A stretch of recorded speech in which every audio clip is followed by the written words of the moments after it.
From the Cold War to the War on Terror, the shadow of Fidel Castro fell over U.S. foreign policy for nearly 60 years. He frustrated presidents of all stripes, Democrats, Republicans, conservatives, and liberals, but relations started softening during George W. Bush's administration and gained steam under President Obama. Here to talk about Castro's influence on American foreign policy, past and future, is Mark Dubowitz. He's the executive director of the Foundation for a Defense of Democracies. Good to see you.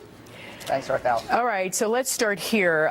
In what ways has U.S. foreign policy been dictated by Fidel Castro over the past 55 years? And will there be any real changes between now and 2016 when Raul Castro steps down? 2018. Yeah, well, Fidel Castro has been in power for over 50 years. He's bedeviled 10 U.S. presidents from Eisenhower to George W. Bush, and in fact even snubbed Barack Obama when Obama restored diplomatic relations with Cuba and visited the island. He's been a thorn in the side of these presidents. He's ruled over Cuba 90 miles from Florida.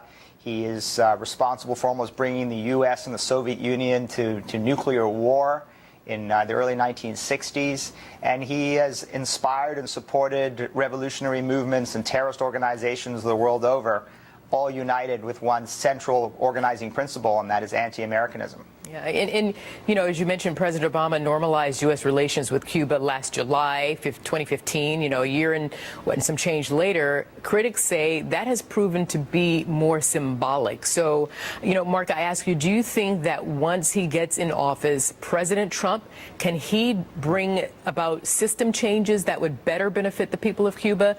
And how might he do it? I think he could. The deal that Obama struck with Raul Castro, unfortunately, was a deal where most of the concessions were given to the Castro regime, very little concessions provided to the United States, and more importantly, the long-suffering Cuban dissidents who've been languishing in the prisons of Castro. So Trump could come into office and he could keep the embargo lifted, or he could restore the embargo, or alternatively, he could use targeted sanctions, including human rights sanctions, to go after the Cuban military and the Cuban dictatorship that continues its repressive ways. Well, you would wonder if other presidents hadn't tried the same thing, but let's talk about the business part of this. How would those systemic changes in Cuba between the U.S. in terms of the economy, but also not just that, Mark, the impression of this country as it is held by other world leaders? So how would that reflect? Well, the problem with the deal that we've struck with the Castro regime is that the Castro regime and the Cuban military are going to be the prime beneficiaries of any economic opening with the United States and with the rest of the world.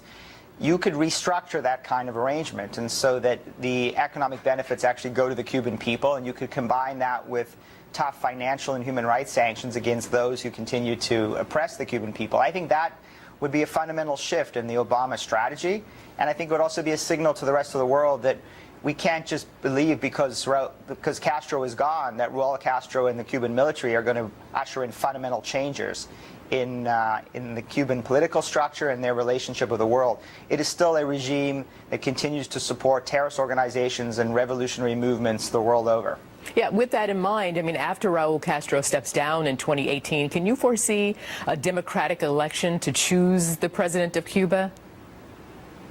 Well, I can't foresee it unless the United States and our allies does something to actually advance that. I mean, the problem is the Cuban regime is as dictatorial as it was under Fidel, and the Cuban military continues to be as repressive as it had ever been. It also continues to support revolutionary movements and dictatorial regimes all through Latin America. And so I think unless the United States under President-elect Trump and then President Trump actually begins to speak forcefully for civil liberties, for gay rights, for freedom in Cuba, my fear is that the lifting of the embargo is just going to fortify the regime under Castro, under Raul Castro and his successors. But Donald Trump on the campaign trail did say that he wants to have religious freedoms for the people of Cuba. So he does seem to have a pretty strong stance on that. And of course, he has so many of the expats living in Miami in his ear as well, and President-elect Trump's ear as well.